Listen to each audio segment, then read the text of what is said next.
Testing. 1, 2, 3. Boil, toil and trouble. Eye of newt and goat stubble. Upon the cauldron's black liquid bubbles, I brew a special drink for Halloween time. Made with gunk and made with grime. At wing of bat, at tail of cat. And listen carefully to Backlook Cinema, the podcast. My name is Zoe, the Warlock. It's spelled Z-O or Z-O for those of you outside of the U.S. All right, now back to my regular voice. This is the 121st episode. Thank you for downloading and streaming. We really appreciate it. As I mentioned, it's Halloween time, so we're going to get into some Halloween movies or Halloween type movies or scary movies. Movies that'll thrill you, that'll tantalize you, that'll make you feel funny. We watched movies that I loved when I was growing up in the 70s, 80s, and 90s, and I talk about my favorite parts with a special guest, and I'll share a little bit of trivia along the way. If you like what you're about to hear, then please tell your family, tell your friends, tell your spooky person that you always see on the street on your way to work. You know the one. And tell that blue-collar space miner bitching about his bonus about Backlook Cinema, the podcast. So I am here with a couple of special guests. I've been listening to these guests for a while now, and they have a great take on movies. They watch all the new movies, and they let me know whether or not I should watch those movies or not. Plus, they do rewatch of the classics. And unlike me, see, I'm particular. I'm only going to really talk about the movie that I love, but they don't care. They'll watch movies that I've never seen before, and then they'll either warn you about watching that movie or they're going to praise this movie to the high heavens. And I am talking about my very special guests, Scott Eisenberg and Frankie Sparks of Shoot the Flick. Oh, what an intro. Oh, I love the studio audience. Thank you, studio audience. I appreciate it. Thank you. I'm glad. Have you record an intro for me every morning when I wake up.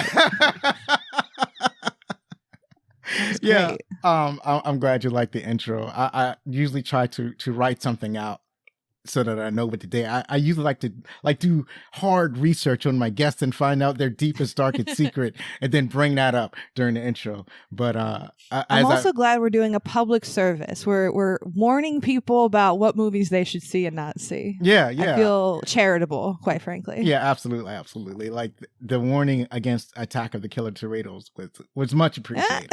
I mean, I wasn't going to watch it anyway, but that's what I feel like that probably was. Right. Like most people wouldn't bother watching that anyway, but now you definitely know, don't do it. Why not? It's one of those movies. It's just fun and dumb. No, I know, honey. Yes, some people work like that.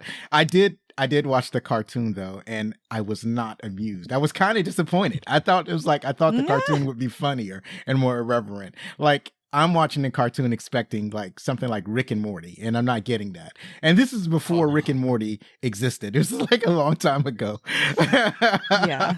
And it just wasn't bringing the funny or the irreverence or the stuff that I craved. Like with the title of Attack of the Killer Tomatoes, I expected more. That's fair. Right. So, what types of movies do each of you like? What really gets your blood boiling? What's your favorite genres and whatnot? Do you want to go first, dear? Sure. I'll go first. Let's see. I've been a big action movie guy. I'm a big horror movie guy.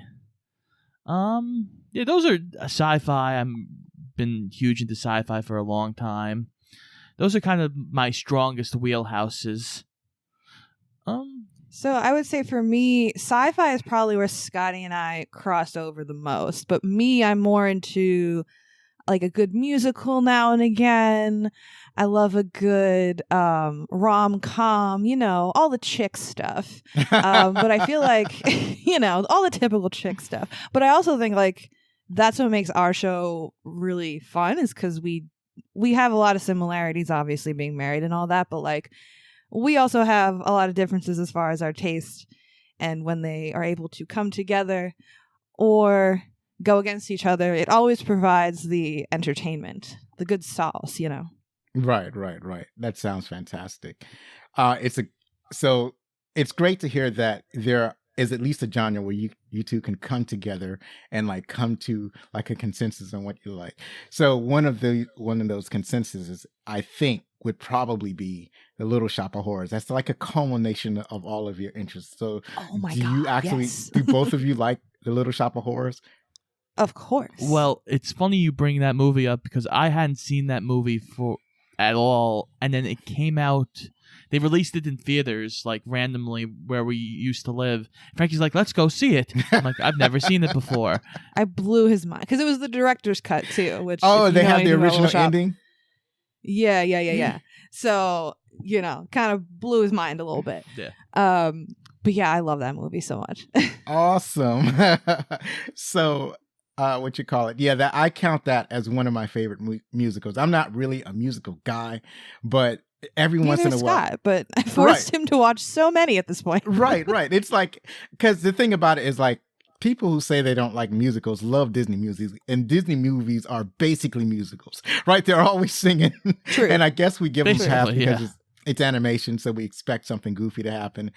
And but like as I re-examine the things that I like and I don't like, I realize that I do have like a list of favorite musicals. So I would have to say Little Shop of Horrors is one, and then the next one is it's fairly recent. It's fairly recent. So this is Star Trek: Strange New Worlds. It's a TV show that's happening right now, and they recently had a musical episode. And you wouldn't think that Star Trek would have a musical, but they did a musical, and now I would have to put that at number 2. And number one is Hamilton. So that's Hamilton. where my list goes. Yeah, that's. We used to have a running gag on the show. Oh yeah. Where Frankie would try and fit a Hamilton reference in every episode. Because that was like right when it was like really huge. So every episode I would just try to like jam it in there. Right. Yeah, that it was a pretty good musical. I can't lie. I think it's the introduction of hip hop into the musical space is what captured me. And the thing, his first, not to be a nerd about it, but his first musical, Lin-Manuel's first big Broadway musical, was In the Heights, and I saw that on Broadway, and it made me cry like a baby. And then, of course, when the movie came out, I watched that, and I also cried like a baby. Right. So, In the Heights is also pretty amazing and underrated. Right. If you ask. I've been thinking about trying that movie. Maybe I'll go seek it out. So since we've kind of talked about, I mentioned the TV show a little bit. Are you guys into the TV shows that are coming out now? There's a lot of sci-fi out that's right now that we can all like dig into. So what are you guys watching now? TV is tough. I don't know why. It's a weird. I know why. Well, I know why, but it's a weird barrier having like, oh, you have 10 seasons of a TV show, or like every episode's an hour and a half. I'd rather watch an hour and a half movie than an hour and a half TV show. Right. It's just like a weird like disconnect. But like, I have my favorite shows that I kind of go back to. I'm interested in the new season of Rick and Morty because they just replaced Justin Roiland. Yeah, that's going to be interesting. Yeah, that will be interesting. So that one I'm kind of interested to seeing how that plays out. But like it depends. Sometimes we've gotten into where we wait now for the show to come completely out, and then we just binge the whole thing now. Yeah, that's why I haven't watched Ahsoka yet, because it just finished, I think, recently, so I haven't watched that yet. And Loki season 2, I'm not going to watch till it's done. But my number one favorite show of all time, I have to mention it since you brought up TV, is Supernatural. It's not technically sci-fi; it's more fantasy. Yeah, but right. I still make references to in as many episodes of our show as humanly possible. Right. So, yeah, they I believe they finished like last year, a couple of years ago. yeah, they like was it 20 seasons, 18 seasons? It was gosh, it was like, it had to be like 18. I don't even remember. Right. It was in the teens, I think, for sure. It's a lot. It's too much, but it's just enough also. Yeah, the residuals on that show, it's got to be outstanding. It's crazy because I think it plays like every day on TNT probably It still, does. and now it's on Netflix, so it's like, yeah, they're doing it right over there. Right. It's a good thing that the writers were able to renegotiate that contract, and hopefully that So the will actors too, are going to come so soon. that they can get paid the juicy residuals that's currently being collected really. by Netflix. True. So what I'm watching is like I mentioned, Strange New Worlds. I highly recommend that show, even if you're not particularly into Star Trek. It kind of is a reminder of when shows were primarily episodic and with just a hint of like an overarching story. And it's funny, right? Because in the opening of the first episode of the second season, the fans were like all in a bind because they kind of introduced the story element that they thought was going to be repeated through every single episode and create a season-long story arc, but that didn't exactly happen. It was just a tantalizing bit of information that they really didn't touch on until like the last episode. So, because fans really appreciate the episodic nature of Strange New World. Which is why I mentioned that they had a musical episode. I've also just finished. I feel like that's the thing to do now with most shows. They all got to have a musical episode at some point. Yeah.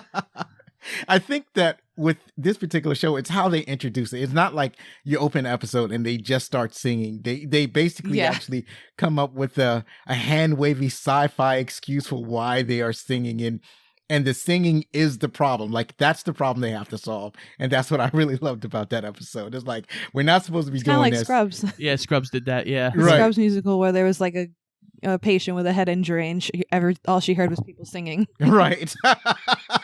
That's pretty awesome. I just finished Ahsoka, and it's mixed reviews on that show. Okay, because I've been hearing good things. But also, like, I mean, I know Hayden's in it because that's just like an obvious spoiler that I feel like wasn't really a spoiler because obviously he was going to be in it. Yeah. I mean, but yeah. Yeah, that's really all I know about it. Right. It's not a spoiler because he did interviews and he was in, I think he was in like something else. Oh, he was in Kenobi. So it's like, yeah. So it's like if they put him in the Darth Vader suit in Kenobi, they're gonna put him in as much as they can. Well, not just that, but he was like walking around as Anakin Skywalker in a flashback. Oh right, yeah, but that looks so weird. It looked weird because he's not flashback. Young. Right, he's not young. Yeah, it just looks weird. And they didn't do the face the aging. Yeah, the aging technology. And then in Ahsoka, so it just didn't look right. They did, and if you feel like it hasn't like matured or they didn't spend as much money on it as they usually do. Right. You're just like, well, just suspend your disbelief. Okay, this is the guy, right?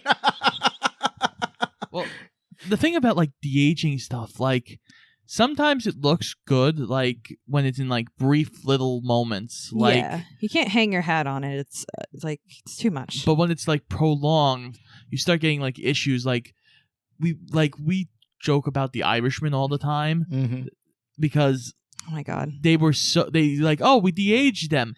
But they walk around like 80. old men. Yeah, like it's just old men walking around I think with I remember young you talking faces. about It's that. weird. Yeah. It's like you can't just de-age their face.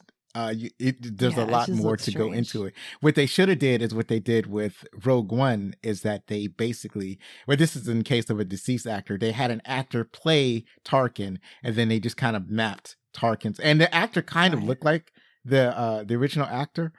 So they just kind of mapped Tarkin's face onto the new actor. And while it still had that kind of uncanny valley effect if you stare at it too long, it was still one of the best versions of that particular technology. I mean, that was one of the first like big moments where they did something like that. They did it with him and then they did it with Leia, which I mean, it's weird, man. Yeah. It was okay in Rogue One because it was one scene and like I think she had just passed away, so you can make the argument that they didn't know when they first did it. That's fine. But then in Rise of Skywalker, when they just had Leia be a character in the whole movie and just like it's weird. Like we know she's deceased. Well, no, she was alive in Rise of Skywalker. She passed away. After. No, which one? The last one. Yeah. No, she had passed away.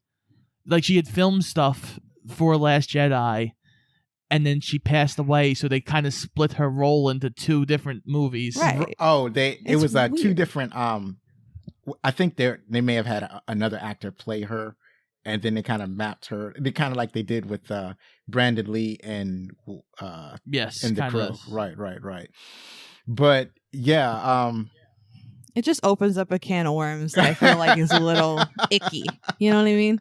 It's icky. Like if you like that, like if that were the case, if you can just do that, like it'll like why you could have. I mean, thank God they didn't even think about it because it would have been so weird. But if you're thinking in that frame of mind, like you could have made a whole second Black Panther movie with Chadwick still, and it's like, ew, it's yucky. It's yucky to think about that. Well, I think the barrier to that is that it must be enormously expensive, and then I think the other thing is that sure, they know that it's not mature enough to look realistic to most people, so I think they try to keep it limited. So they don't want to have a main character playing the entire movie as a CGI. Yeah. Well, I heard they were doing like, weren't they coming out with like a new James Dean movie? Like, and he's been dead for like 40 years. Yeah, probably more. I have not heard that. Well, I would be surprised if they attempted that would be it. very strange. I feel like I heard something about AI James Dean, but that was a while ago. Well, see, I don't know. That's what all of these very strange. Yeah, that's what all of these negotiations are about. It's like we got to negotiate how you're going to use AI, and I can see like in the specific instances that we've seen. Well, actually, with the Tarkin reference, I'm not exactly sure if they got permission from his estate, the actor's estate, to use his likeness or whatever. I'm guessing that they did. I don't know. I don't think that they. I would hope that they got the blessing of his family, right, or at least gave him a heads up. Like, listen, yeah. You go to see the Star Wars movie, you might see a familiar face. Like it just, like I don't know, man. I don't think that they can. I would like to think that they can't do that without like permission. Yeah, and it's one thing if they are okay with it, or if the family's okay with it. But now, like, I feel like actors in like their contracts or whatever, they have to like specify, like, if I drop dead tomorrow, you can't use my likeness anymore. Right. Like you can't do that because they've basically been kind of doing it willy-nilly since Brandon Lee, or probably that's what's even weird about it, just him. the willy-nilliness of it. Right. It's probably in their contract somewhere. I'm guessing, I because would it's hope, like yeah. there's insurance, and that might be a clause in the insurance that they sign, stuff like that. So yeah, that's it's good to know where you stand on the AI issue. Just in case anyone was worried about our opinions about just it. in case they needed the Scott Frankie take on AI issues. So besides sci-fi, what are the other, like, is a movie that you two really enjoyed watching together? We've watched so many movies together. For the show, things like we've done, like Train to Busan was really fun to watch together. That was probably the movie that, because I had seen that for the first time and he was showing it to me, and I was like bawling my eyes out. And even when we talked about it in the review, I like started crying. Like, it was just so that's like, I think one of the only movies that we both rated 5 out of 5 like together. And but like, who can not like that movie? That's it's true. Incredible. Well, I gotta go check other movies out. like it's oh my god, it's a great movie. South Korean zombie movie. It will destroy you emotionally. Yes. But we've watched so many movies because we were dating basically since middle school. All right. Well, not the whole time. Not the whole time.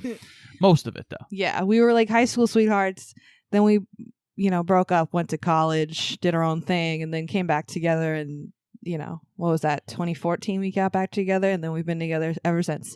So, and that's always how we just always loved movies and watched movies together. And then we started the podcast because we originally were doing a podcast with some other friends, and then we always want to do a movie podcast together, and then COVID happened, so we couldn't really do the podcast with our friends as much anymore because life and COVID. And then we were living together, so we're like, well, we can do our podcast now because we live together, so it's not really interrupting anything, or it's a lot easier. So yeah, so we have just always loved watching movies together. So it never really gets old. We haven't been burned out yet by the podcasting experience. Let's hope we stick with that. That's pretty awesome. So you really can't say like newlyweds anymore because you've been together for like 7 years. No, you know what? A friend of ours pointed that out, that like in something in our bio on like Spotify or something, it still says newlyweds. Yeah, I noticed watching that. movies together, and I'm like, well, yeah, we can't say that, but I'm like, I don't even remember how to change it. So Right. it's just newlyweds. We're newlyweds forever. Right. It kind of reminds me. There's this channel I watch on YouTube. It's called The Girlfriend Review, and she talks about, well, it's really her and her boyfriend. So she talks about movies that he plays. It's like she talks about what it's like to be a person reviewing a game from like a backseat perspective, from just watching the game and not actually playing the game.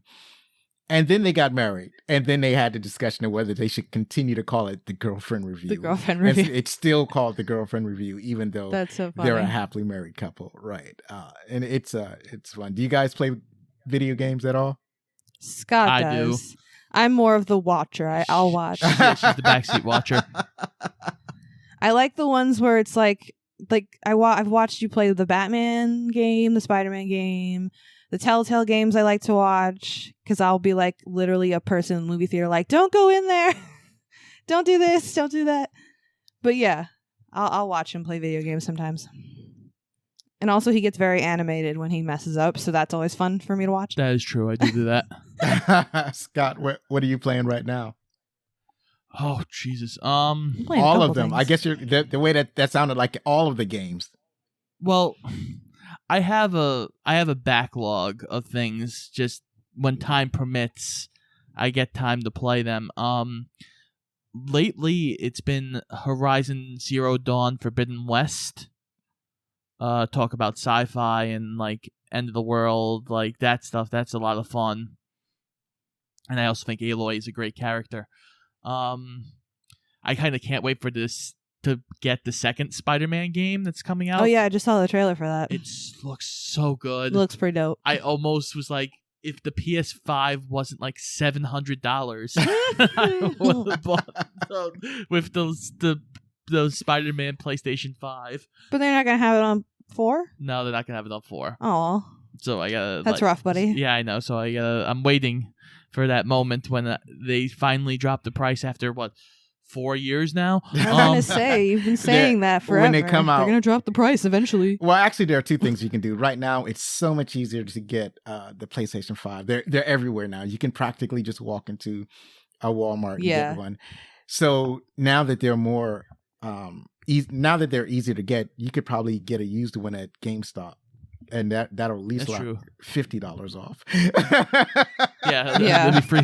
Now it'll be $450 instead of $500. So yeah, God, it's so bad. It's mainly because the way they made it is like it blew up so quickly, and then they were like, "Oh, we made it with a fan that is also used in stuff for COVID." What? The fan in the PlayStation 5 is the same as like the respirator. Oh my god! So that's so weird. So during, why would you advertise that? No. They were made because it was made right before COVID, right? Like became a thing, right? And then they were like, "Oh shit, we're not making any more PS5s because they need the fans." For respirators. Oh, I get what you're saying now. Okay, that's so weird. So they're like, "Oh, we're not." So it became like a whole thing. Like they stopped production, and that's why PS5s never went down in price, because that's so strange. They weren't producing them at the level they usually produce, like the PS4, the PS3, the PS2, like they've done in the past. There was also a chip shortage at the same time. Yes, that's also true. There was also a chip shortage. I learned something new today. Okay, cool. Yeah, Interesting. Scott bringing out the Jeez. straight facts. Oh God, he's got a knack for that once in a while. I you know? have weird. He has weird memory knowledge of in his head. things. Yeah, it's bizarre. As do I. So it's great. It's great having you on the show. Thanks for joining me. It's so fun to meet new people. I'm glad after listening to your show, I finally got to meet you. So we're going to move on to the next segment. Oh, before we move on to the next segment, why don't you let us know where our people can find you? Alrighty, so if you're enjoying our banter so far, Scotty and I, you can check us out on our show, Shoot the Flick, pretty much every Wednesday. We have a podcast that comes out where Scotty and I introduce each other to new movies. And like we've been saying, they're from pretty much every and any genre and time period. We don't really discriminate. We just come for the fun. And we are on iTunes, Spotify, Google Podcast. Anywhere you find a podcast, we're there. And we're also on Instagram and Twitter at Shoot the Flick. I'm not calling it X. It's Twitter. Get over it, Elon.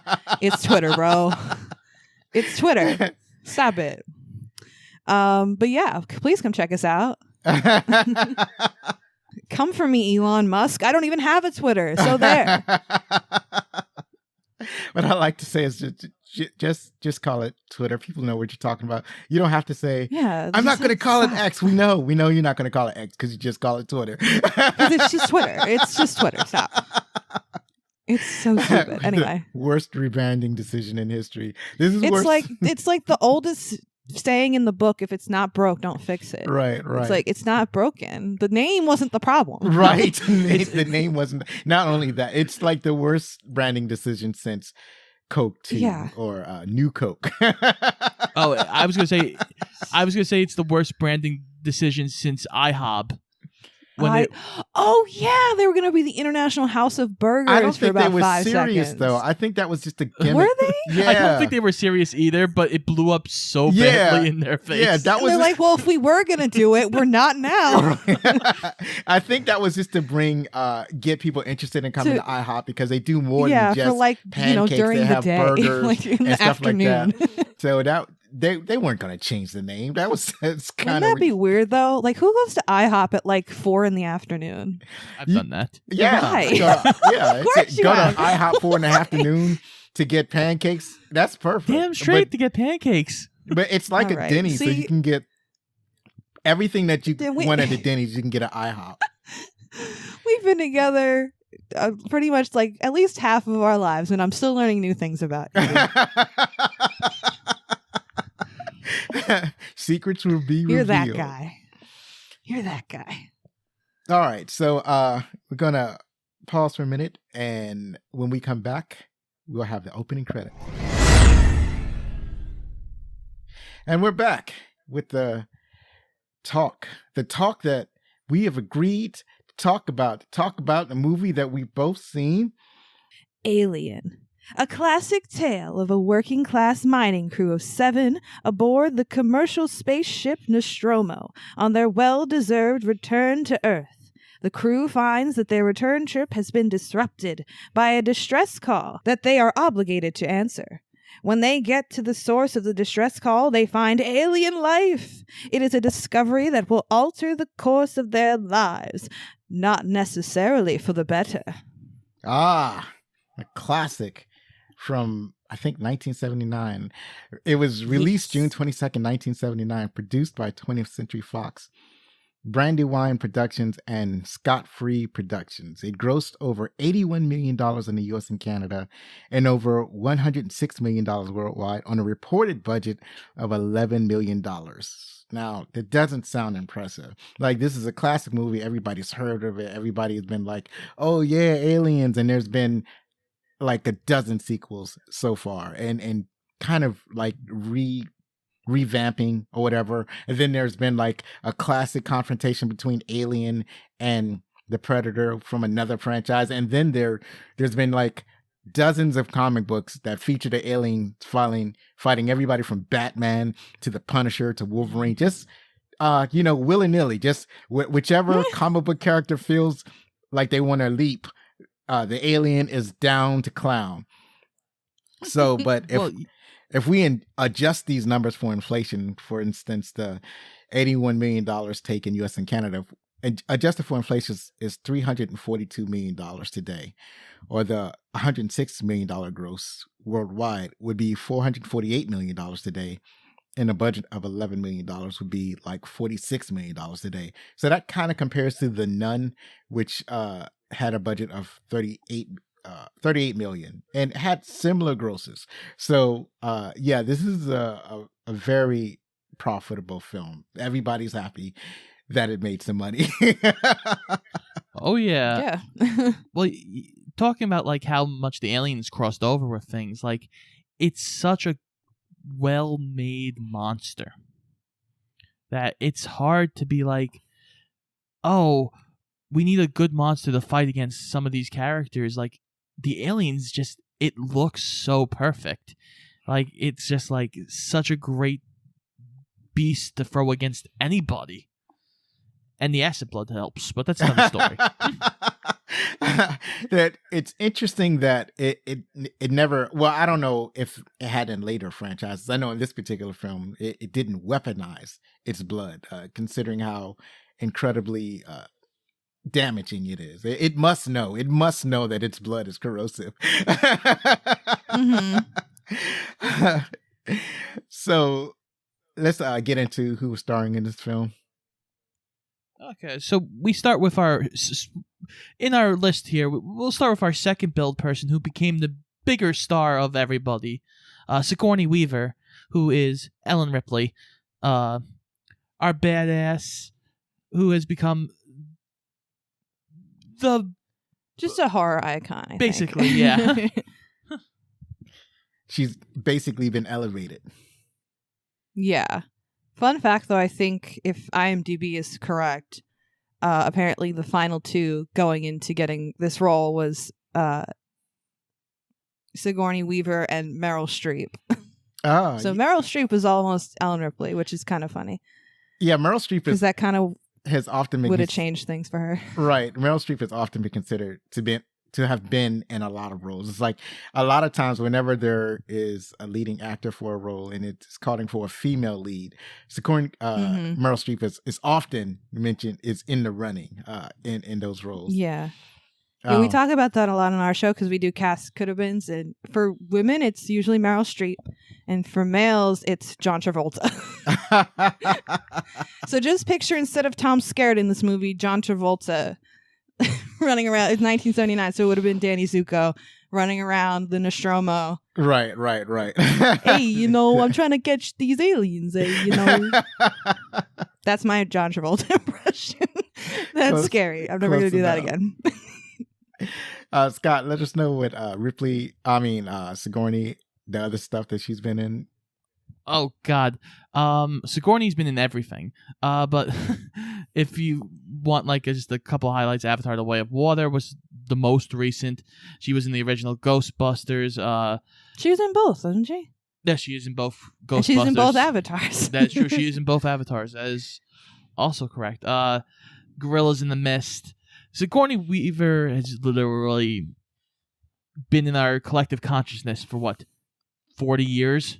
Yeah, that's a fair assessment. Let's put it this way. She's been in our consciousness for so long that we never think about what a strange name Sigourney is.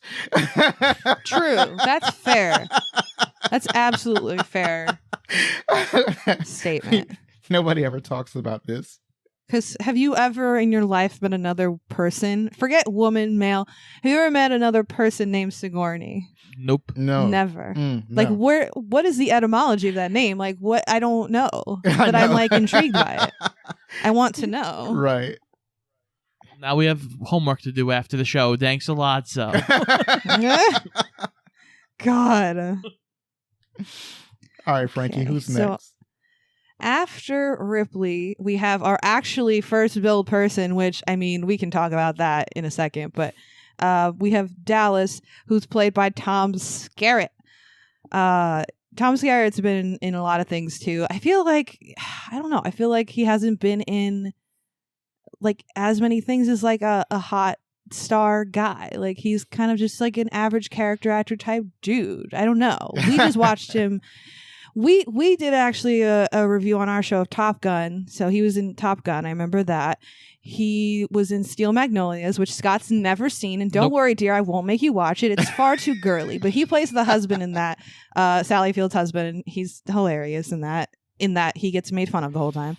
He was in Contact. He's in a bunch of things. So, yeah. I have a bone to pick with the fact that he's first billed, but we can talk about that in a second. It's funny, right? Because I always assumed, like, short note here, even though I always believed that I watched Alien, upon watching this film, I come to realize that I probably never watched it from beginning to end. I probably just watched bits and pieces of it as it came on television or whatever. So I was surprised to find that Sigourney Weaver was not first billed, but like when you look her up in IMDb or Rotten Tomatoes or everything, she got first billing. And that's kind of unusual because like even if an actor isn't first billed in an earlier movie, but then they blow up later on and they become a superstar, they don't really change their billing in the credit on IMDb or whatever. So yeah, that is strange. I'm guessing that maybe it's because they didn't want people to believe that Sigourney Weaver was supposed to survive at the end of the movie. I don't know why they would. Maybe. I mean, here's the thing. Originally, Ripley was supposed to be a guy. I don't know when or how they changed it to end up being a female role, but it just it stinks to me of, well, you know, females don't do the actiony stuff, so we can't let on that this woman is going to outlive all these men. Right. But also, it's strange that Tom Skerritt would be the male lead, quote unquote, because really he's not the male equivalent of a lead. If anything, Ian Holm is the male lead in this movie, I would say. Well, even though spoiler alert, he's the bad guy, but like, you know what I mean? He's got a lot more to do than Tom Skerritt. What does Tom Skerritt really do in this movie? Well, he's the captain. Yeah, he's the captain. Right, but like, you know, what does he really do? It's possible that screws up. They put I think that in the movie they kind of put the billing in order of rank. So, but then it's still not right because Ripley is like third ranking. Still not right. We can't make sense of this. Well, yeah, I'm trying to make sense of the nonsense, actually. Well, I honestly, I believe the real reason Tom Skerritt is ahead of Ripley is it's almost a misdirect. Yeah, that's what I'm guessing. Yeah, because we want to believe that Dallas is our hero. He's the one who goes into the vents to like go confront the alien. He's gonna go fight the alien. But we're focusing a lot on Ripley. Well, again, for her to be like second in command, we're focusing a lot on her. We are focusing a lot, but that also makes it more believable than when Dallas bites the dust that Ripley becomes the head of honcho. Yeah, as a matter of fact, they do focus a lot on Dallas in the beginning, right? 'Cause he's making decisions on the ship. He's the one that goes out and exploring.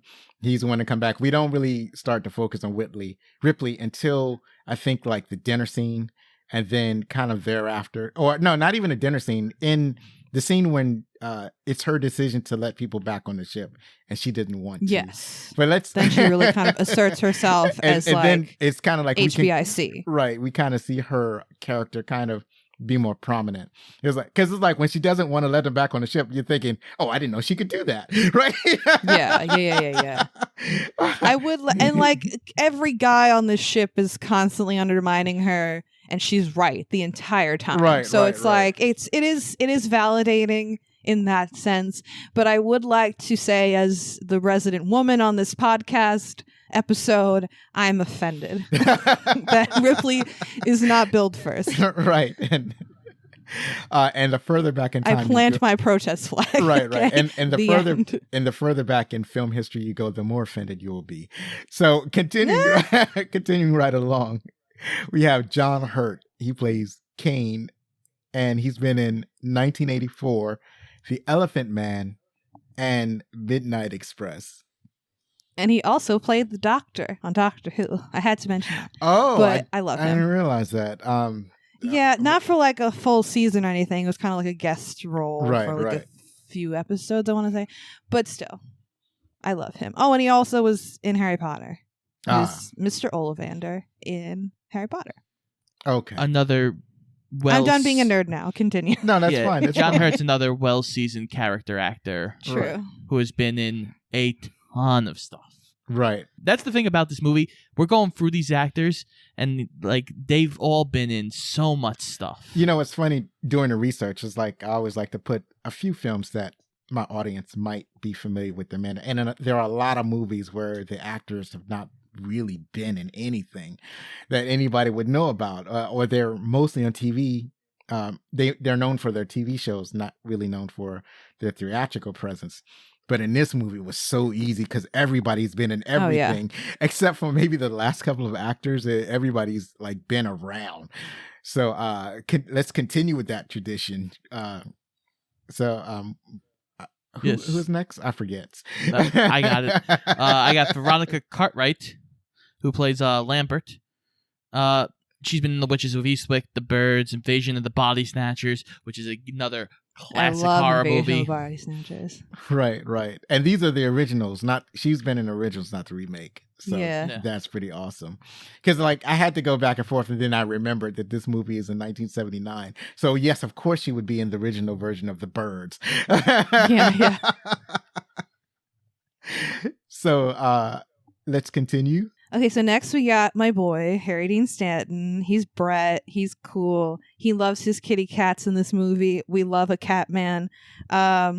He's been in a lot of stuff too. He was in The Green Mile. We did a review of that on our show. It's another movie that made me sob uncontrollably, but it's fine. I'm totally fine. We got Repo Man, which I have yet to see. I know that exists, but it looks really cool. I've never seen it though. I don't know this movie, Lucky. What is that movie? I don't know it either, but I just included it because it came out recently, and it came out 2017. Oh, okay. I know him too from what was that movie with Paul Newman? Cool Hand Luke. I was about to say he's a cool guy and cool. There are a bunch of movies. Yeah, it's Harry Dean Stanton is one of those guys that's literally had his hand in everything. Right. Yes, like he's literally in everything. He was also in Christine. Yeah, so many things. We've talked about him a lot on our show. Yeah. Right. We're just like, hi, Harry. Yeah. Up next is Ian Holm played Ash. He's been in The Lord of the Ring, The Fellowship of the Ring. Bilbo. Yeah. No, is it Bilbo? No, that's yeah. He's Bilbo, right? Yeah, he's Bilbo Baggins. Who's I know Lord of Frodo? the I'm Rings thinking about Frodo for some reason. Right, he was Bilbo Baggins. That is correct. He's also in The Fifth Element and Ratatouille. So I remember him from The Fifth Element more than any other love movie. Fifth Element too.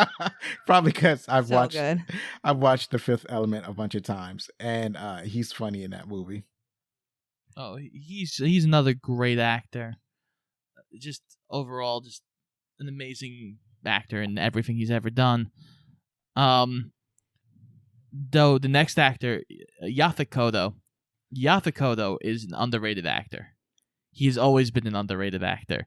We have Live and Let Die, Midnight Run, The Running Man.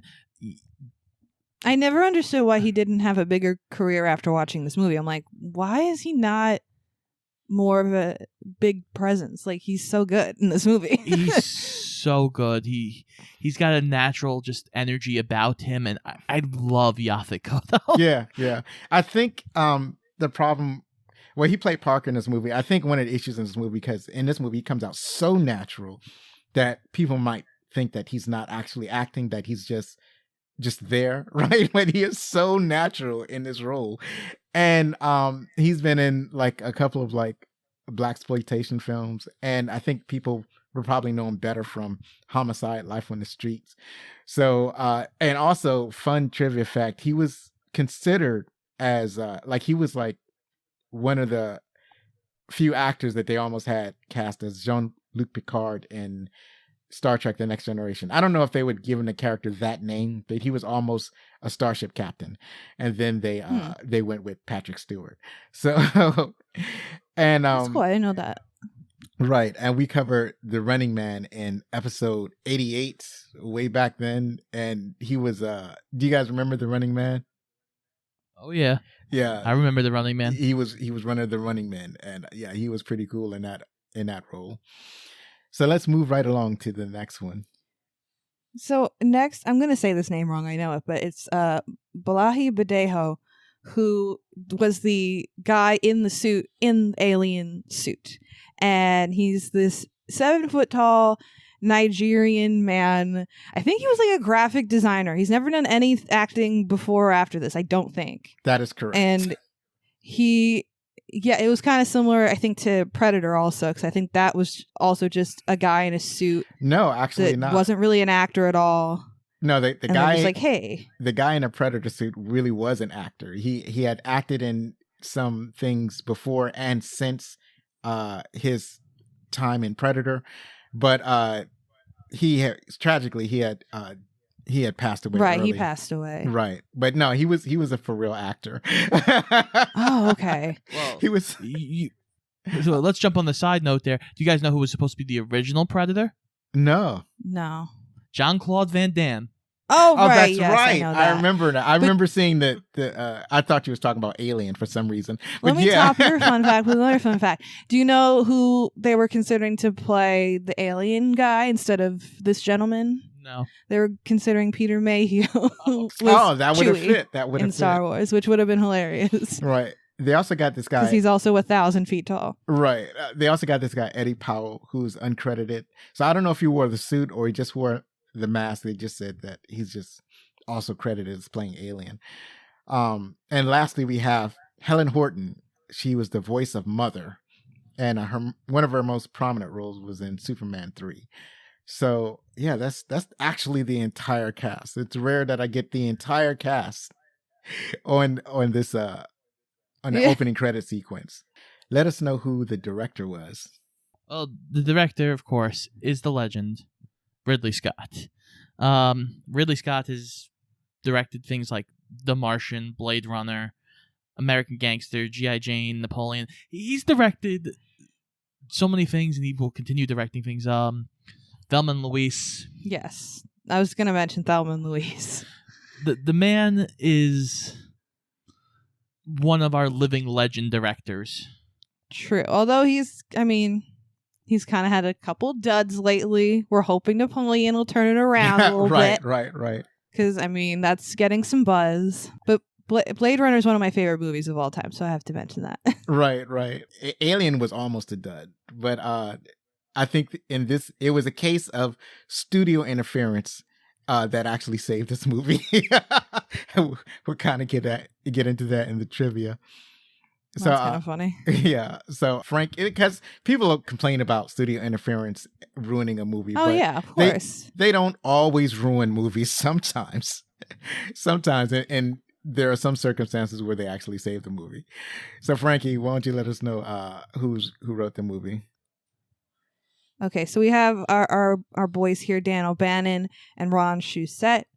I know O'Bannon and Shusett did Total Recall together, which we also did a review of Total Recall on our show, and I love that movie too. That movie's crazy.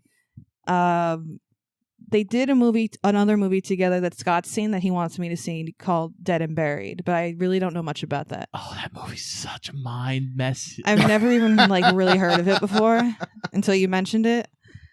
But yeah, it sounds like the one thing all those movies have in common is that they're kind of like mind melds. Right. But what other movies we got with Dan O'Bannon? We got Blue Thunder, Dark Star, which I've seen. John Carpenter, one of his first movies. I think it was like a college film that he made that they were like, let's extend this and make it feature length. That was kind of probably a mistake, but it's fine. We forgive. We forgive here. We're full of forgiveness. Shusett was behind King Kong Lives, Above the Law.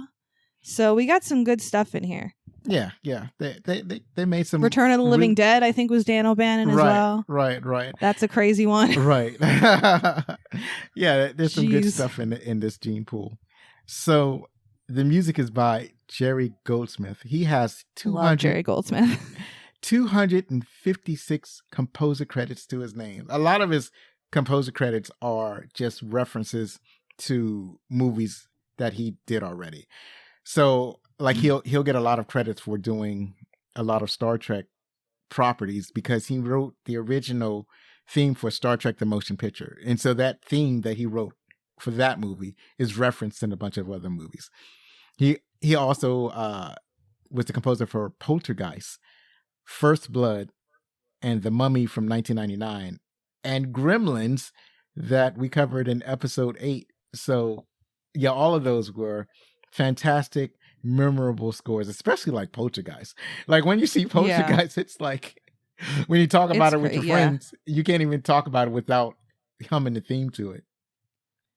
Yeah, and that, like, it's great too because he's one of those composers that's kind of done the gambit of really any and all genres. Like we've talked about him a lot on our show too, but he did the score for Disney's Mulan, which just had its 25-year anniversary. He did Total Recall, which we obviously just talked about. He did The Omen, which is another freaking super scary movie and creepy. And then he's done things like Rudy, which is just like the most footballiest of football movies you ever did see in your life. So he definitely runs the gambit and kind of just has a way of being a chameleon and just fitting into any genre of movie that he is given, which I think is just a great attribute. Right. So yeah, he's a great composer, and it's one of those things that like he's passed away already, but if you're watching a movie and you know that Jerry Goldsmith is the composer, then it's like you're looking forward to listening to that movie and maybe even perhaps getting the soundtrack for that movie because the music is so good. So that's it for the opening credits. And if you're enjoying the show, remember that you can get t-shirts, hoodies, mugs, face masks, jerseys, and more at our website, backlickcinema.com/shop. And up next, we're going to talk about our favorite parts.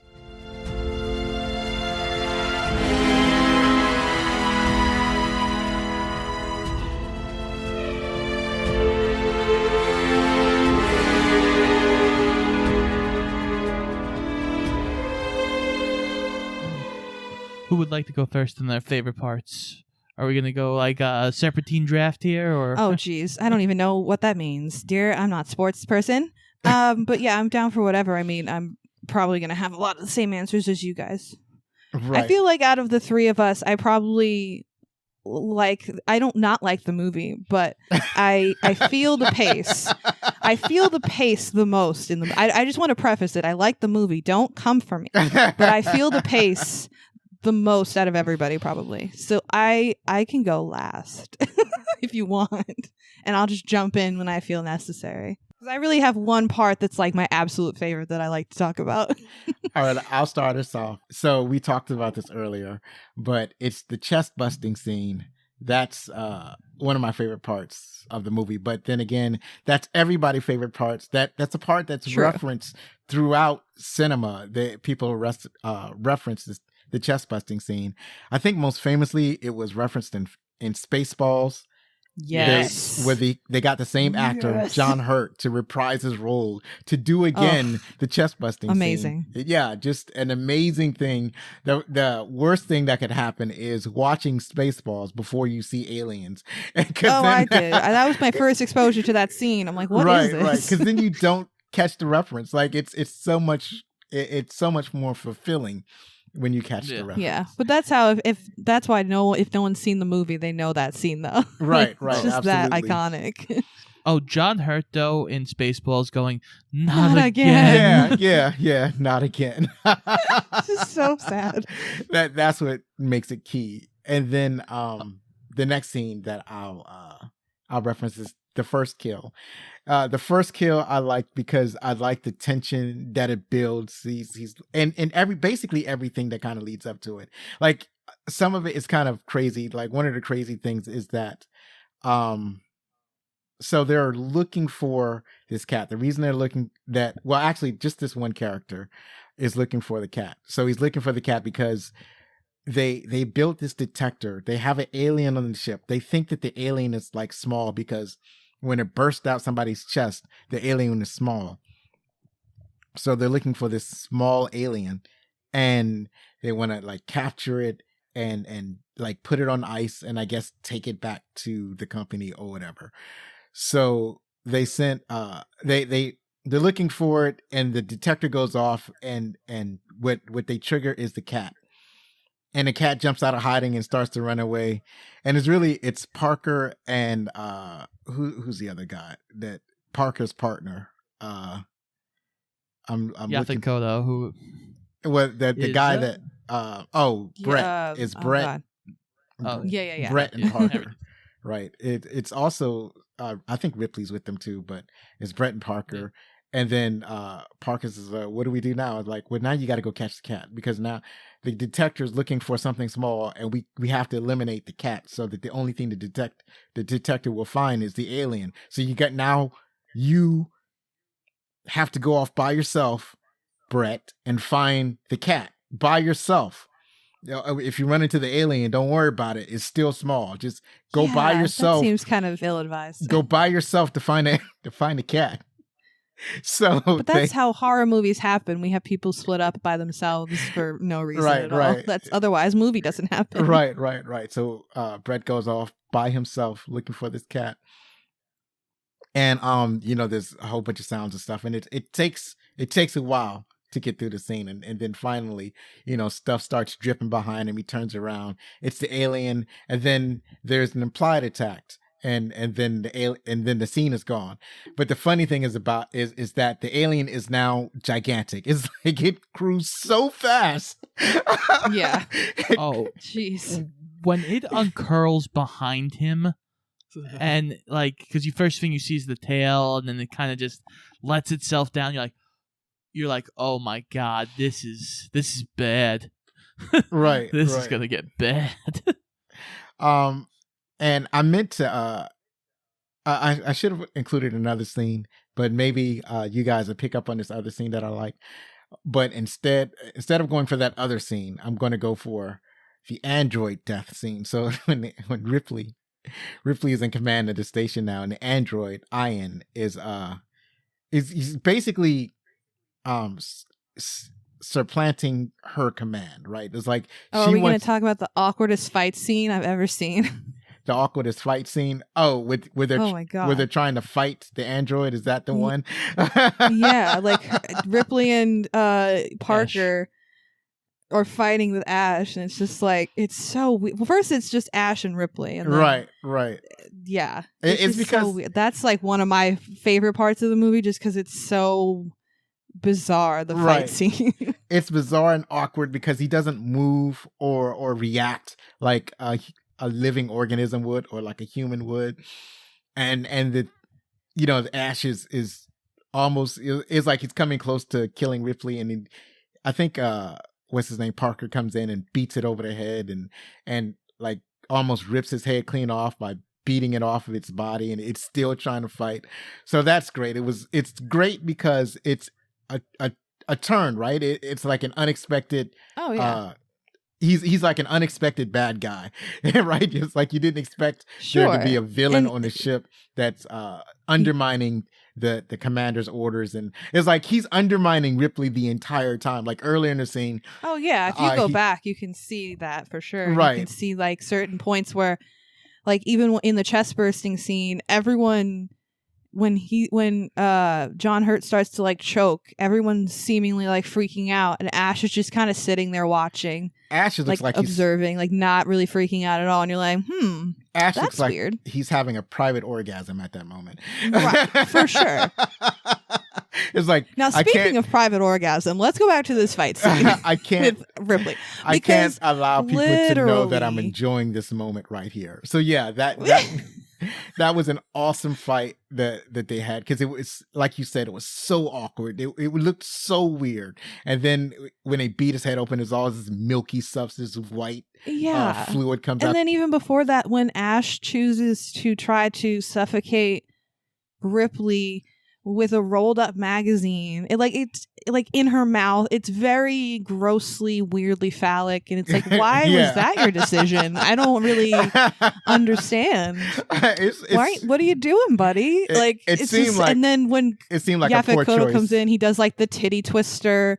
To try, he does a little purple and purple, and it's like, bro, do you know how to fight? What is this? Where did you learn how to fight? Right. It's so wonderful because of how weird it is and how weird he reacts. And I think that the revelation that he is an android, I think that's what makes the scene more than any other aspect of that scene. And then kind of the aftermath when they have to plug him in and talk to his head. Oh my god. Ugh. Oh, so good. And he's all weirdly robotic and weirdly pitched. So weird. Yeah, that was awesome. All right. I know you've been chomping at the bit, Scott. Tell us what your favorite. Oh yeah, always. Always, because one of the things I do want to bring up with one of yours real quick is in the chestburster scene, because they didn't tell anybody what was going to happen during that scene. Oh, yeah. And I love when the blood spurts and hits Veronica Cartwright in the face. Oh. And she's legitimately like, oh, God. Yeah. Oh, God. That's my favorite, deliver. Oh, God. It's the end part. It's almost like so Scott funny. was like, all right, I want you to make sure that you have a camera pointing at everybody's face in this scene, because they don't know what's coming. Yeah. Oh my god, it's so great. They had no idea. Yeah. I love most of the scenes you brought up, but I'll bring up some different ones. First, when we first get to the alien planet, I love how real the scene is between Brett and Parker when they're like, how long is it going to take to fix the ship? And they're looking at each other going oh, right. This is a mess. This is awful. Tell him 17 hours. And Yaphet Kotto just goes, it's going to be 25 hours at least. Right. Because if you've worked in any job that requires you to fix things, this is a reaction you've had. With right.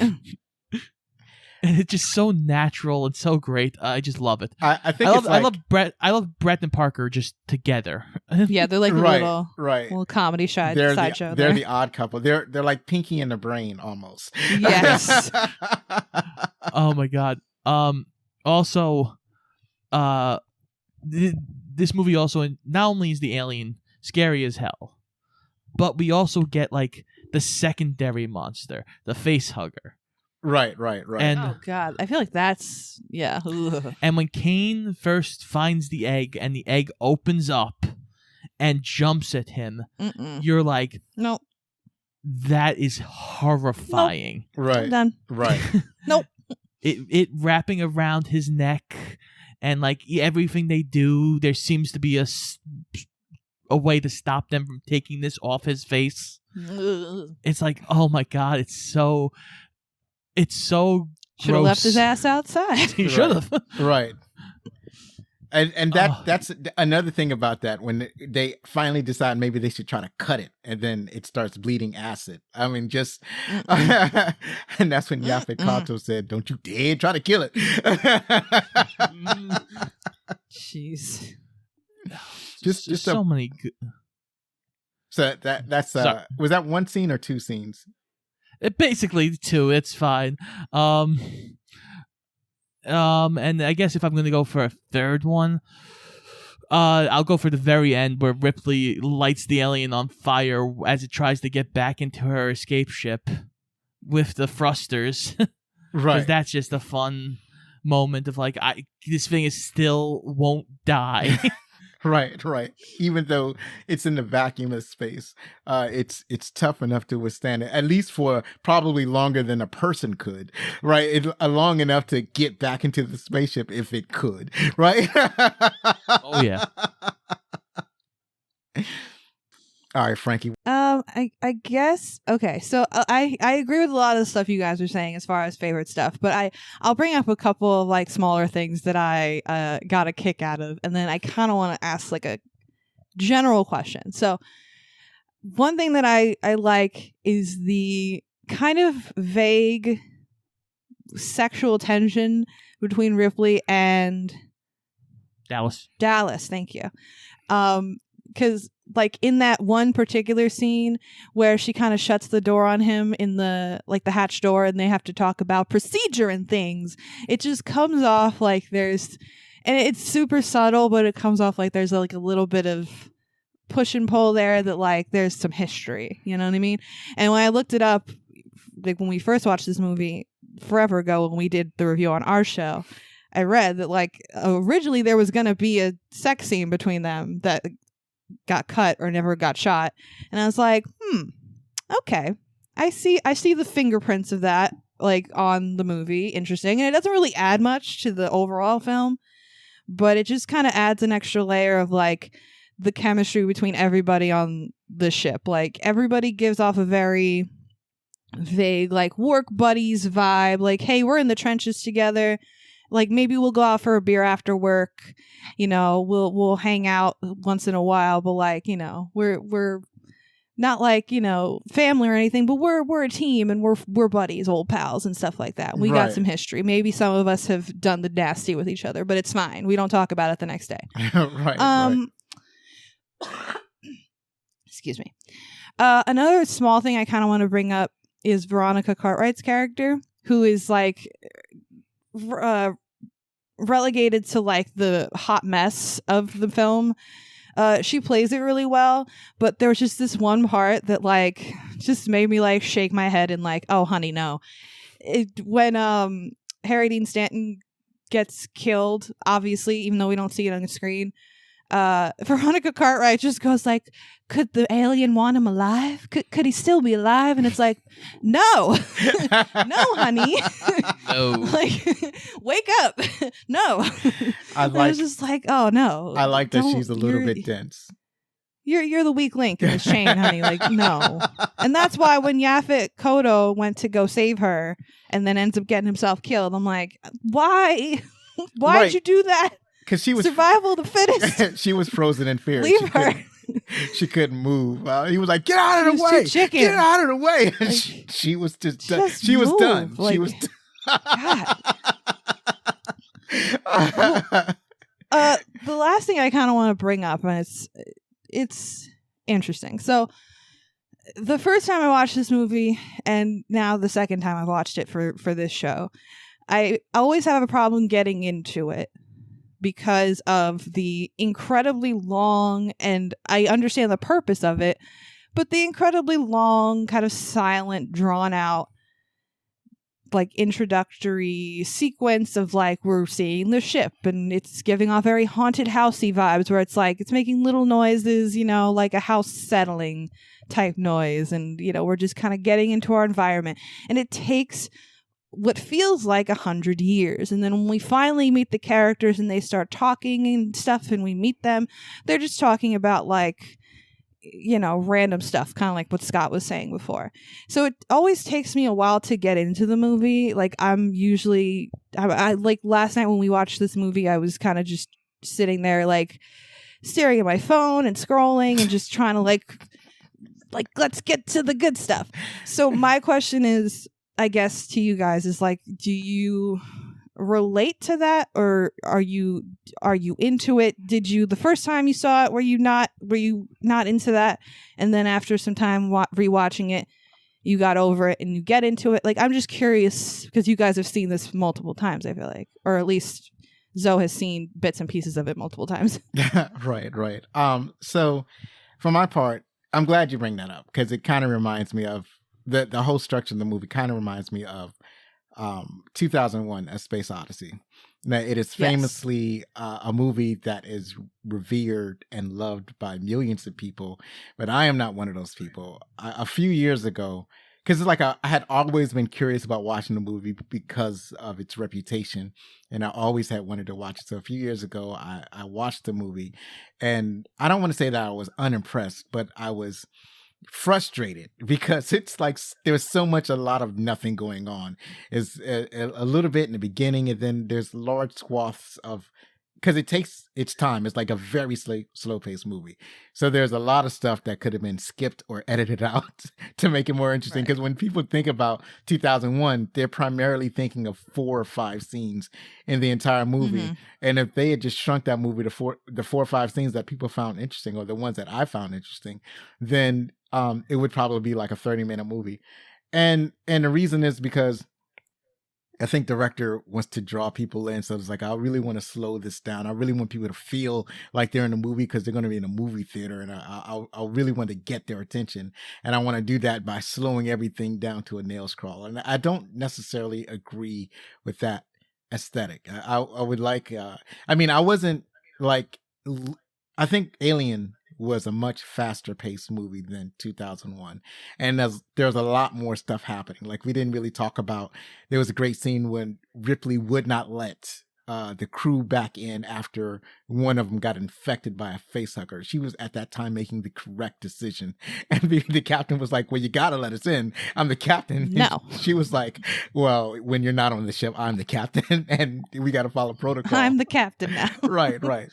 And so there's a lot of stuff, and like the communication between, like, another thing that kind of made 2001 kind of dry is like the conversations that they had. The dialogue was, because they were all scientists, they're all being official and whatnot, so they're all speaking that official language. But in this movie, they're an Alien, they're just regular people, they're blue collar workers, so they're having blue collar conversation. Like you had Parker, he's just bitching about his bonus, man. It's like, where I want my bonus. I want more money, man. It's like, and the captain is telling him, well, you're only going to get the money that you were contracted for. It's like, come on, man. And then then when they wake up, they realize that they're off course. They're at a different planet. They're not anywhere near Earth. It's like, look, man, I got to get more money for this nonsense. It's like, this ain't even right. It's like, we're supposed to be home and we're off doing this extra work right here. And, yeah, and then the banter, like you had mentioned earlier, where they're trying to find out how long it's going to take to repair the ship, and he just came up with a number, because this isn't Star Trek. I just can't give you a number, so I'm just going to make something up. So it's a lot of that going on that makes this movie more interesting. So I understand how it started off slow, and it's an attempt to make the audience feel like they're watching a cinema, and that the director's trying to draw people in. But like I said, it doesn't grab me all the time. It's not, even in this case, it wasn't, it's not my favorite thing, but like, I get it. And I allow myself to be drawn in, at the pace that the director wants. Yeah. I agree with a ton of what Zoe said. I think Alien and Aliens are a very interesting set of movies. And I think the two of them have while being in the same franchise, are two very different movies. And it usually depends which one you watch to which one you prefer. I, like many other people, saw Aliens long before I ever saw Alien.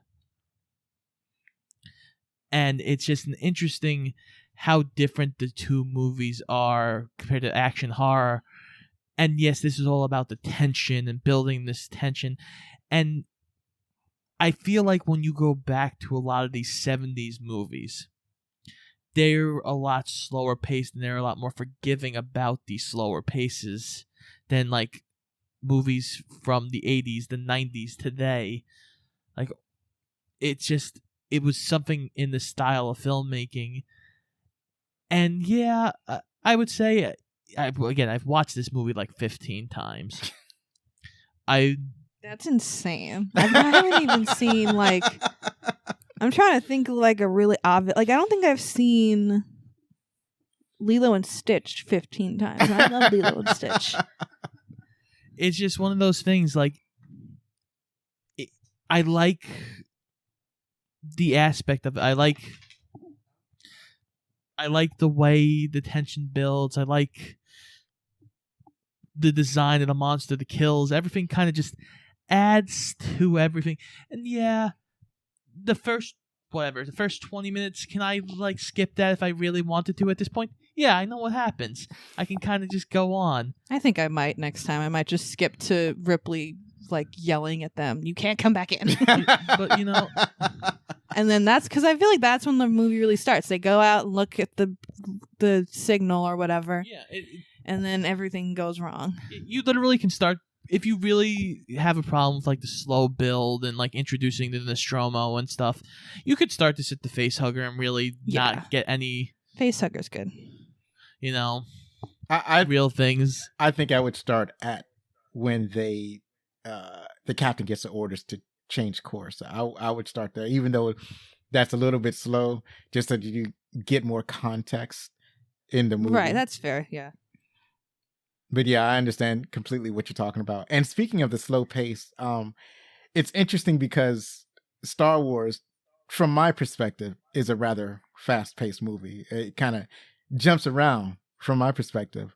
Came out in 1977. I just recently listened to a podcast that talked about Star Wars, and this is their first watching of the original Star Wars movies, and they were like, "Oh my God, the pace is so slow. It's such a slow pace." It's like, and I'm thinking, what?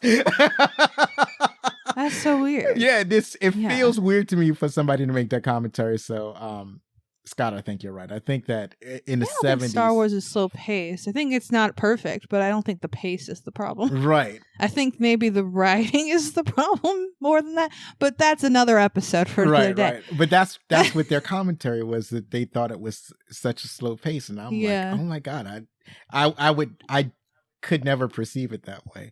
But no. Yeah, and I think that, like I said, it goes to Scott's comment that this must be the style of the 70s. This must be the pace that people were going. This is the school of thought that they were doing. And I think that, like, nowadays, it's a lot fast paced. Like, you compare Alien to something like Bullet Train. Bullet Train is like going by at the speed of light. Oh, yeah. I got it, yeah. Appropriately so. But then you look, I mean, today people have a real problem with like, well, I think today also, at least with like when it comes, because now it's getting closer to Oscar season, right? So we were just talking about Napoleon that's going to come out. I don't know what the runtime for that's going to be, but I'm betting you it's over 2.5. Right. I'm willing to put money on that. Oppenheimer was 3 hours. Killers of the Flower Moon is going to be like 2.5, 3 hours. Right. And a lot of people are not vibing with that. Like, don't vibe with the long run time. Me, I'm okay. I'm okay even with slow burn movies under the right circumstances. But for whatever reason, both times that I've watched Alien, I'm just like half asleep for the first 20 minutes. I don't know why. It's just like I can't get into it. Yeah, I'm not going to lie. That whenever I consider a movie now, the first thing I'm looking at is the runtime. Oh yeah. It's like how bad do I want to watch this movie? And that's fair. That's totally fair. I mean, when we went to see, because we were proud participants in Barbenheimer this year, and when we went to go see Oppenheimer, I was like nervous. I'm like, oh, God, we're gonna stay here for 3 hours and watch people talk for 3 hours and then an explosion at the end. But luckily, that's not what it was. It was like a freaking masterpiece, that movie. Right. But I can understand why some people be like, it's just boring. They're just talking for 3 hours. Right. That's fair if you want to say that. So I don't know. I think it just depends on the person. It depends on the movie. Right. But absolutely is what it is. Yeah. But I think I'm looking at a perspective of like, I got stuff to do. There are things to get done. There's things to get accomplished. Yeah, no, that's absolutely fair. Especially like at the end of the night, I'm usually laying in bed and I'm like, maybe I'll watch a movie before I go to bed. And then I'll like look around. I'm like, I'll go to my letterbox and I'll go to my watch list and be like, filter it from shortest to longest, and I'll find like a shorter, just because I'm like, I'm not staying up till 3 a.m. watching a movie. Right. But I did want to mention, because you brought up Star Wars 2 as well as 2001, and I think there was a quote from, I believe it was Ridley Scott, don't quote me though, but it was a quote regarding Alien, and it said that it's a combination of Star Wars: A New Hope, 2001: A Space Odyssey, and Texas Chainsaw Massacre, which made me laugh. I was like, okay, that makes sense. Sure. That's fair. That's fair. All right, so we've gone over our favorite parts. I'm trying to figure out how to scroll my screen so we can get to the next one. I have a mouse here, but then it's all loud and clicky, so I was trying to avoid that. Darn those clicky mouses. Yeah, the clicky mice. We're going to talk about trivia up next, so we're going to take a brief pause, and then we're going to come back with the trivia.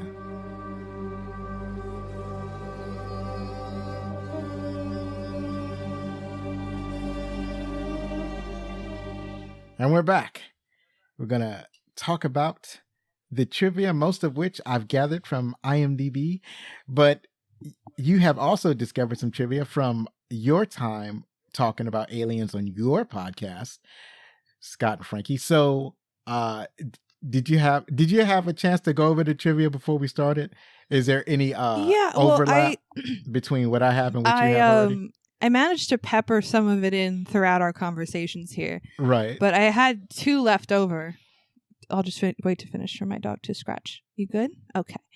So I have 2 left over, and I will certainly mention them first. So we discussed a Cass could have been situation with Meryl Streep potentially being in the role of Ripley.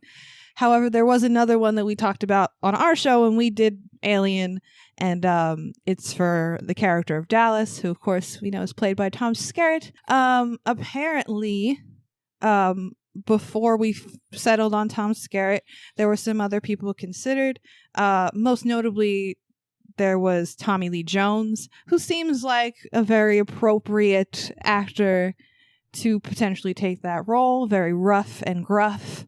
But the one thing that I really wanted to mention, since we also already mentioned Star Wars in this episode, I feel it necessary to bring up the fact that our good friend Harrison Ford was considered for the role of Dallas and in Alien, and he was offered the role and then turned it down because he was like, I'm sick of being in space movies. I'm not doing this anymore. Do you know if I'm done. Please kill me off. I'm done with Star Wars. I don't want another Star movie. Was this before or after Blade Runner? Do you know? When was Blade Runner? Like 80, right? Yeah, this is before Blade Runner. Oh, okay. So yeah, another Ridley Scott movie. After New Hope, but before Blade Runner. Right. Yeah. So I don't know what made Blade Runner like the magic potion that he wanted to do.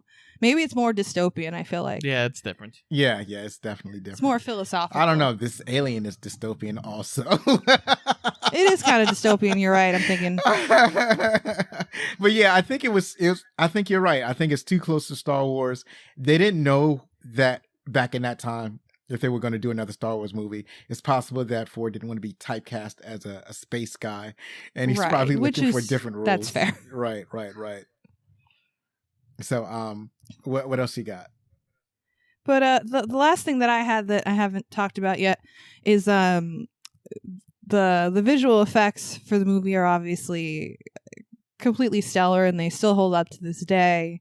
We have our good H.R. Geiger to thank for that, who was Oscar winning for this film. H.R. Geiger is a very surrealist artist who is well known in the art world, I guess, but also in popular culture. He's done a lot of film and a lot of video games and album covers and just a whole bunch of crazy, weird stuff. But he's responsible for all like the creature designs and I remember when we talked about the character design of the alien itself, like I think I said it was a quote creepy tar covered branch with a big hockey helmet on, which I feel like was a pretty apt description. Yeah, I feel like I should. Yeah, but yeah, I just wanted to mention H.R. Geiger because it just seems appropriate that he worked on this movie and got recognition for it. And yeah, it's definitely creeptastic H.R. Geiger goodness. I think what's also that's all I got that I haven't mentioned already. Right. I think that's what's also brilliant about H.R. Geiger is his alien design. His alien has no obvious eyes. It's basically just like a smooth overhead, and that's both brave and creative, brilliant imagination.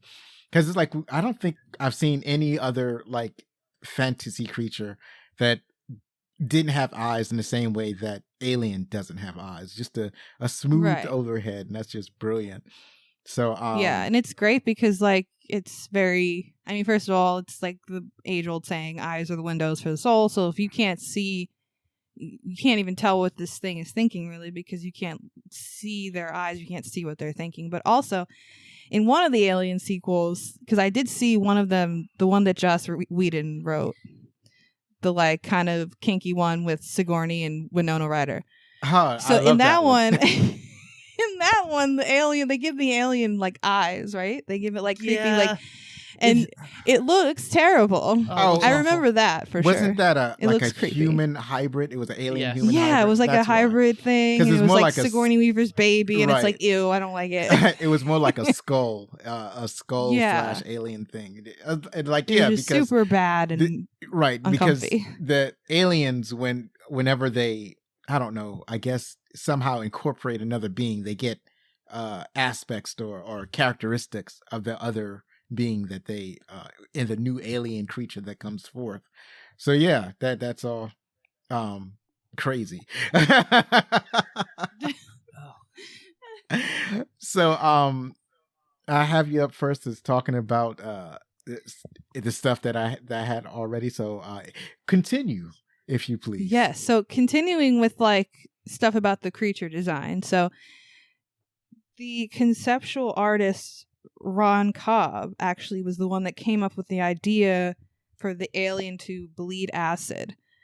So this came about because Dan O'Bannon kind of ran into a wall with the screenplay. He's like, okay, now we're in the second half of the movie and I don't know how to, like, why don't they just shoot the alien and kill it and then that's it?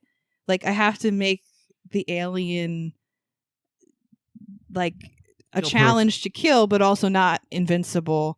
So Ron Cobb was just like, well, make it bleed acid. That's a thing it can do, right? And that was it. I just think that's so very clever. Yeah, and a very powerful acid, because when they actually cut into the face hugger, and the face hugger first drips blood. That blood actually drips down to several decks before it's finally stopped, right? Yeah. So yeah. That was brilliant. That was like, oh my God, what are they going to do now? That was an excellent way of building the tension for the rest of the movie from that scene. So also, I got a light bit of trivia. The blue laser lights that were used in the alien ship's egg chamber were borrowed from The Who. The band was testing out lasers for their stage show in the soundstage next door. So that's pretty awesome. That is cool. That is very fun.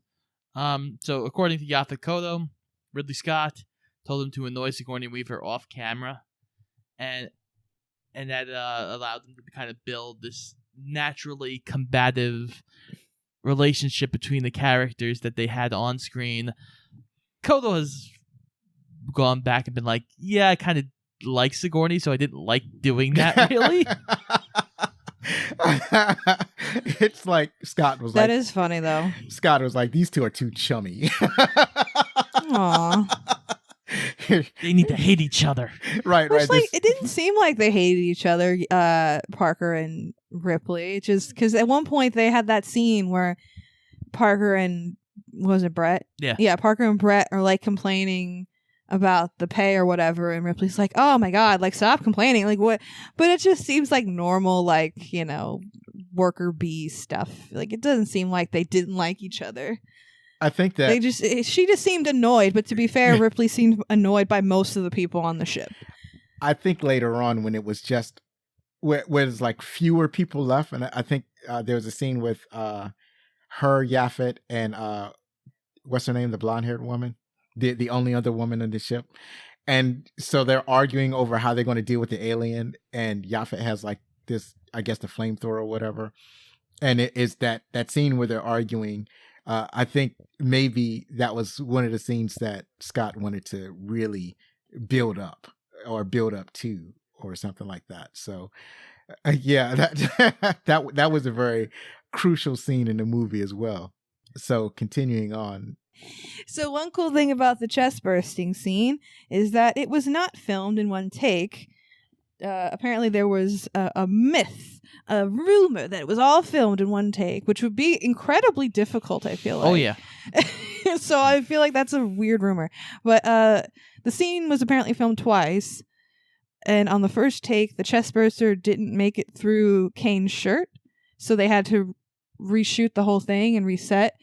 But apparently the failed attempt is visible in the finished film because Ridley Scott thought it just made it look more like the creature was struggling to get out and made the whole scene overall look more violent. So he just kind of, I guess, spliced both takes into the movie, which I think that's a great way of being like, make lemons into lemonade. Oh, yeah. I like stories like that on movies. Yeah, I think also he definitely wanted the crew reaction to the chest burst, the aliens bursting through the chest. Like, he wasn't going to get those reactions again, right? So he had to keep that. And then there's a scene where you can see the alien like struggling to get through the shirt, and him writhing around. Yeah.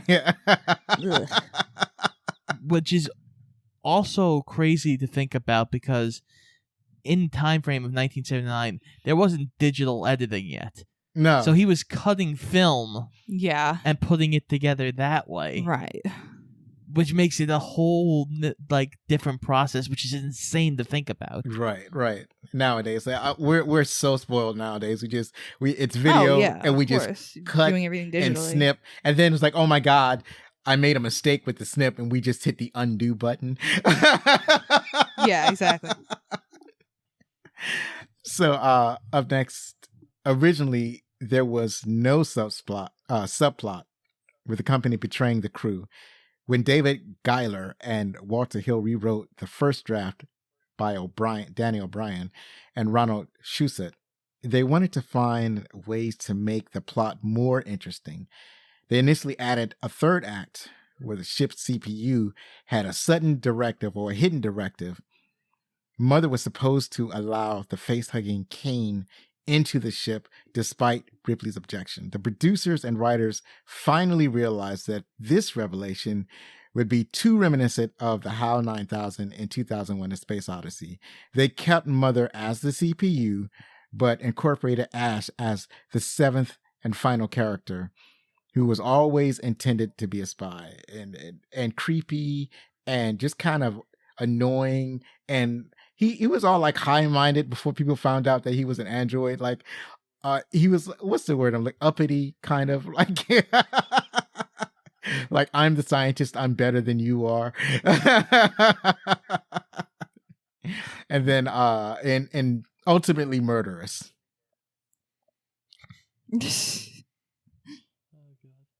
Another fact we have here is Ash's blood is colored water. There's always been the rumor that it was milk. Milk was not used as it would have spoiled quickly under the hot studio lights. That makes sense. Milk was used, though, for the close-ups of the innards, along with pasta and glass marbles. Ew. It looked delicious. I wondered why. What do you mean? What do you eat?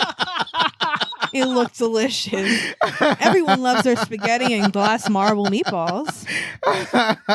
I actually thought those were grapes. Well, even then, like, what do you eat, my friend? Pasta and grapes, clearly. Come on. Jesus. That's crazy, though. Yeah, I guess it's because it's white, gross liquid, so, like, you assume it's milk. But, yeah, just logically, with the lights and stuff, it would reek on that set. Yeah, oh my god, I can't even think about it. And it takes a long time. It takes a long time to shoot that stuff too. Yeah. Ugh. And also you had Ash like sticking his head out like through the table, I would assume, like in that point where he's decapitated and talking to Parker and Ripley. Right. So it's like he's just covered with, like, in gross, sticky milk and just. Nah, that would not have worked. Yeah, that wouldn't have worked out. So, like in Double Dare, they didn't use milk; they used a milk-like substance. I love how you've connected this movie now to Double Dare. That's hilarious to me. Oh God. Okay, so we kind of touched on this fact before, but this is regarding the chest burster scene. So everyone on set had read the script, all the actors, and they knew that something was going to come out of John Hurt's chest, but they didn't really know what. I think Sigourney went on record saying they knew something dramatic was going to happen, because when they got on the set, there were transparent screens set up and the crew were all wearing raincoats, which is like, yeah, that's kind of an indicator that something's up. But yeah, we were discussed, like, when the guts came flying out in the blood, Veronica Cartwright had a real funny reaction and that was genuine. And then apparently Tom Skerritt went on record years later and said that him and John Hurt were the only people that actually knew what was going to come out, which I think it was some kind of like animal guts, right? Yeah. Like that came out along with like the blood. Yeah, okay. I have no idea what kind of guts they were. But, Great. Yeah, but they were. Yeah, I think that was some kind of animal guts. And then I know when Parker was killed and like his head exploded or whatever, I think that was like, it was like a fiberglass, like, oh God, what's the word? Like replica of his head, and it was filled with, I want to say pig brains, but I'm not sure. It was some kind of animal guts and grossness. So Ridley Scott had no qualms about being disgusting. right. So that's good to know. Horror movie. Right. Yeah, horror well, movie. no. Don't just say horror movie like that's a thing. You don't spew animal brains on people in a normal movie. He wanted to go. You don't just be like, okay, so we're gonna throw the animal entrails on you now. Okay, have fun. Like, he wanted to go whole that's not a hog thing you do. on the horror aspect of the movie. There was something else that I was thinking of, but I think I have forgotten it. So I'm just going to move along. That happens a lot. I'll have a thought and then it'll disappear. And I'll just have to live with the consequences. So moving right along. This movie was originally scripted to end with Ripley escaping the Nostromo in her shuttle and the alien dying on board the Nostromo.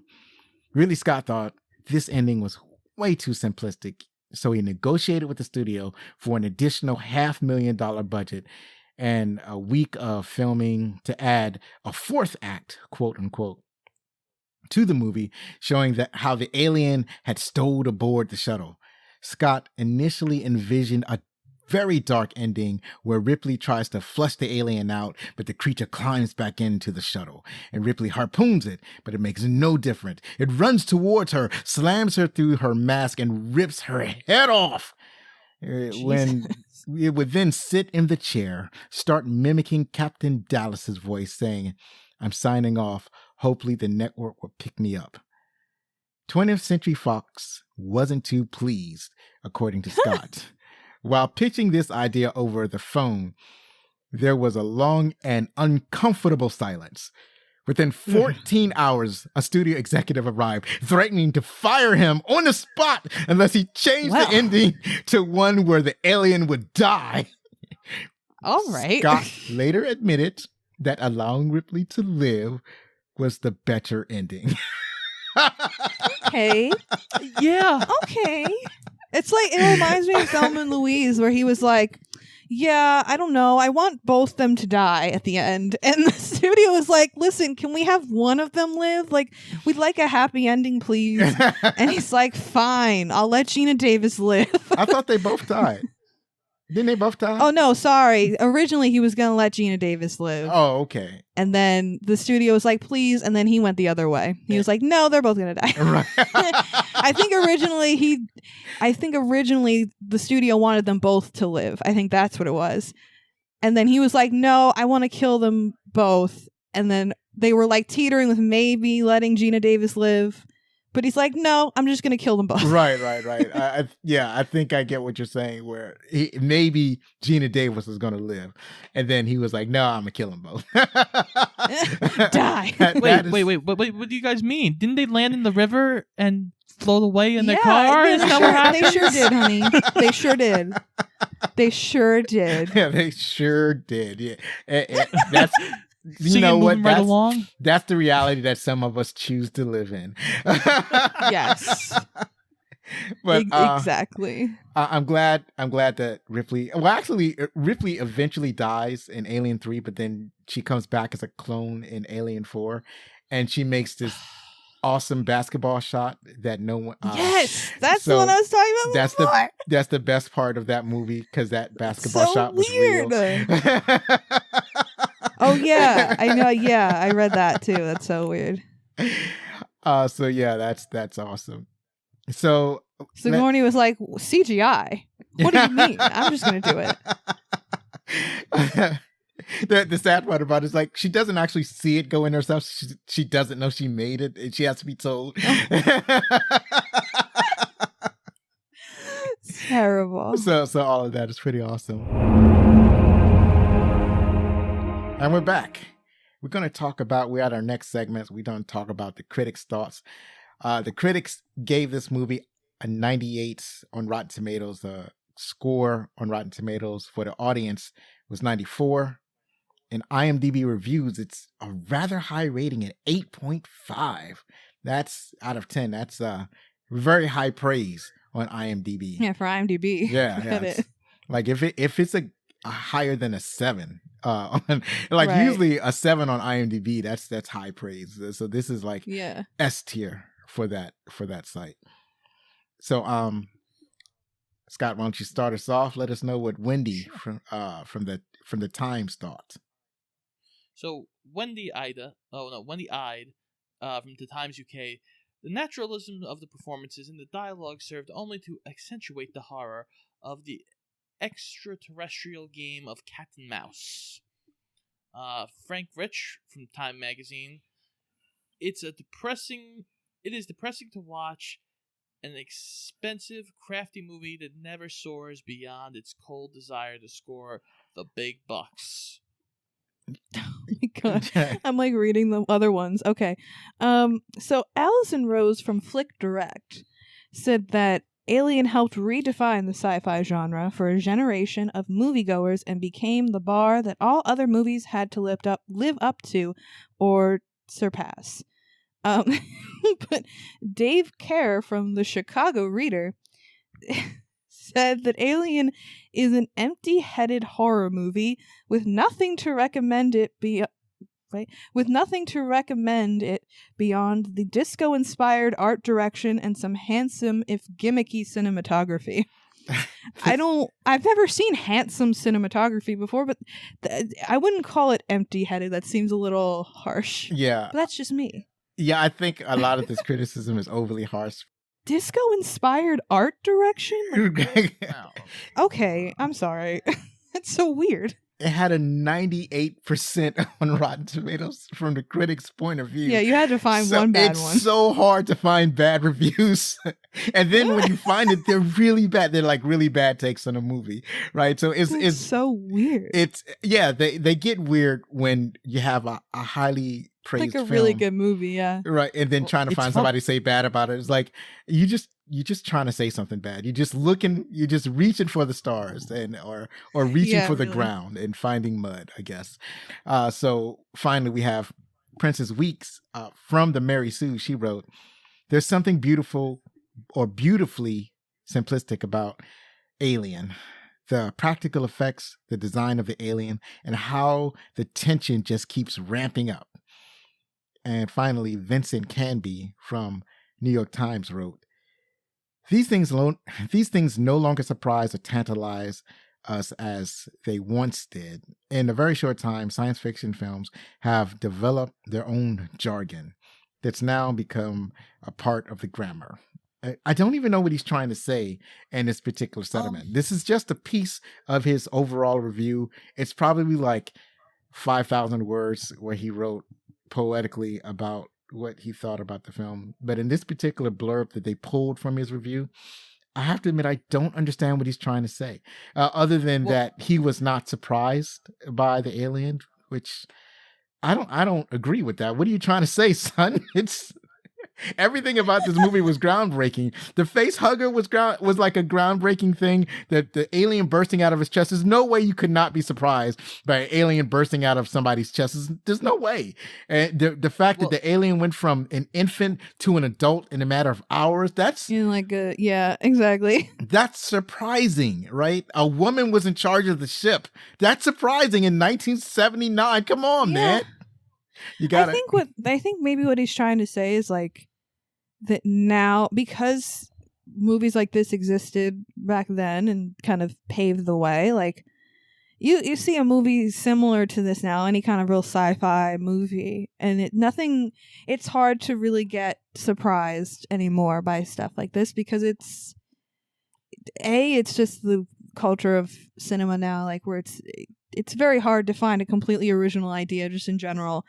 But then also, you know, there's a level of creativity here that kind of goes way beyond outside the box. So it's hard to find something like that anymore today, you know? Well, even if you look at what like Ridley Scott said, like this movie was inspired by 2001, by Star Wars, by Texas Chainsaw Massacre. So we've seen those movies. Those movies already exist. So yeah, if you're going to be like harsh about it and be like, oh, I've seen this all before because this was inspired by this, by this, by this. Yeah, you can be that way, but it's about taking those ideas and melding them together into something new, which Alien did, but some people don't want to appreciate the meld. They just see the parts for what they are. I guess this feels like I didn't look up when he wrote this, but it feels like, because it's the New York Times, I'm thinking this is more of a contemporary review of when this movie came out. So I'm not exactly sure from what context that he's making this statement.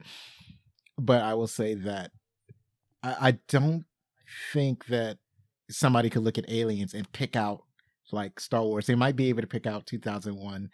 But I'm not even that. They might pick out the Texas Chainsaw Massacre, because I don't think the facehugger goes around and skinning people. He's just or the alien. Yeah, that's a little too intense. Yeah, the xenomorph is not going around like, you know, just trying to scare people. It's an animal trying to eat people. It's even though Cujo wasn't out at the time. I don't think Cujo was out at the time Alien was out, but it's more akin to Cujo or any movie where you have a wild animal that's hunting humans. That's basically what this is. So, and curious humans not leaving well enough alone. It has a lot to do with that as well. So it's kind of hard to, you know, dissect the movie into its constituent parts, because it's so well made from the aspect of just going to see a story and being entertained by that story. We've talked about Aliens. We've enjoyed Aliens. We've went molded over, we've chewed it up, we've considered it, and we've enjoyed the movie. So finally, Alien is, as of this recording, available on Hulu. That's it for today. The week after the next, we'll be back with the sequel, Aliens. That's creative. They didn't call it Alien 2. They said Aliens. It's a preview.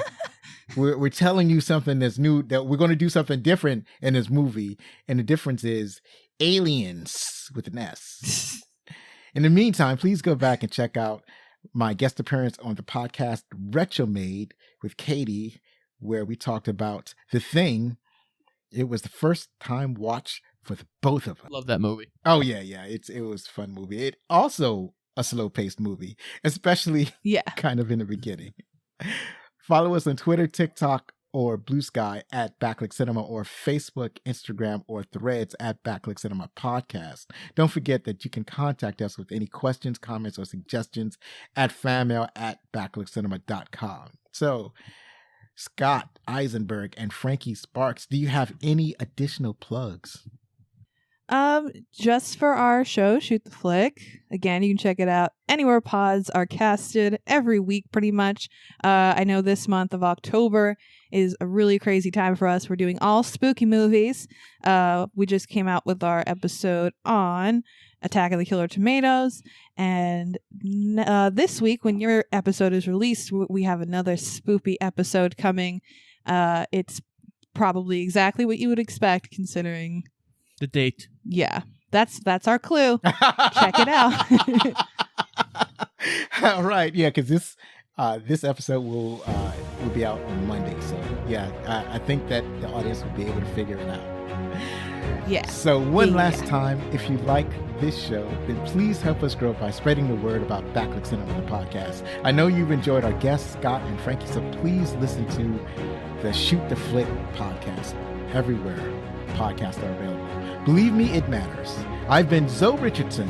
Be safe, share a movie from yesteryear with your family, hug your loved ones, and if you're going to be anything, be outstanding.